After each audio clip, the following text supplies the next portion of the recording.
Hello everyone, this is SighFye with JB&A. The BirdDog Play has been a mainstay for people that have a modest NDI budget but need a lot of endpoints. There have been some improvements that I think you'll want to know about. Recently, BirdDog posted an article on their Zoho support forum addressing multiple positive changes coming for the Play. Now, I personally haven't had many issues with my unit, but I've heard about and worked with customers who've reported a lot of the concerns that are addressed in the article. So, let's dive in. I'll link the article down in the description, and I'm not going to read the entire thing. I'm just going to touch on some of the points here so you can read the article yourself and follow along if you'd like. But they start off with a summary of what's going on with the Play currently and a little bit of the history. The main takeaway here is that they are releasing a new revision of the Play that has a fan built into the unit. And this is really great because I've heard of a few different cases where people have been concerned about heating issues and that may be a cause of some stuttering or different issues with the unit. I think this will be really helpful for the Play's performance, but they do also mention that older Play units, that the original models that were released, have been optimized, so they should still work.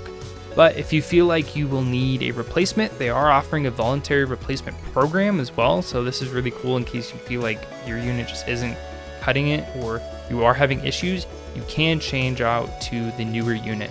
They also mentioned there are some new feature improvements, native BirdDog Cloud connectivity, SRT support, a custom splash screen, so it's cool to see that they are improving things, but also adding new features as well as they go along, so they are continually developing the Play and its firmware, so that's pretty cool to see. They address some current issues that are going on and how to fix them. They add some directions, so instead of having to just go straight to the support, you might be able to tackle some things here that you may have had going on in the past. And I think some things that currently might be going on that are planned to be fixed soon, but the fact that there is a fix posted is really cool to see. And that kind of wraps up the article. It's not an incredibly long piece, but I think there's a lot of things here that have been addressed and a lot of good tips here. So I think overall, this is a really good move for BirdDog and a really good step in the right direction.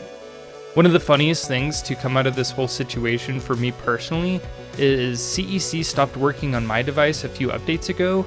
I'm not sure exactly why. I don't know if it was from my TV or from my Play unit. And I did skip a few updates until recently, so I'm not sure when this exactly fixed or if it was this update or a previous one, but I happened to update it and test it, and it looks like CEC did come back for my unit, and this may vary depending on your TV and your Play unit, so your mileage may vary there, but at least CEC is working on some devices, so this is really cool to see. Alright, that's pretty much it for today. This is good news for current Play owners and the future of the device. I want to commemorate BirdDog for publishing this article and being transparent. Addressing these concerns is a great step in the right direction. Adding a new refresh model is just the cherry on top. If you guys have any questions about the Play, feel free to leave them in the comments down below. I'll try to answer anything I can, and leave a like and subscribe. I've been SighFye, and I'll catch you guys in the next one.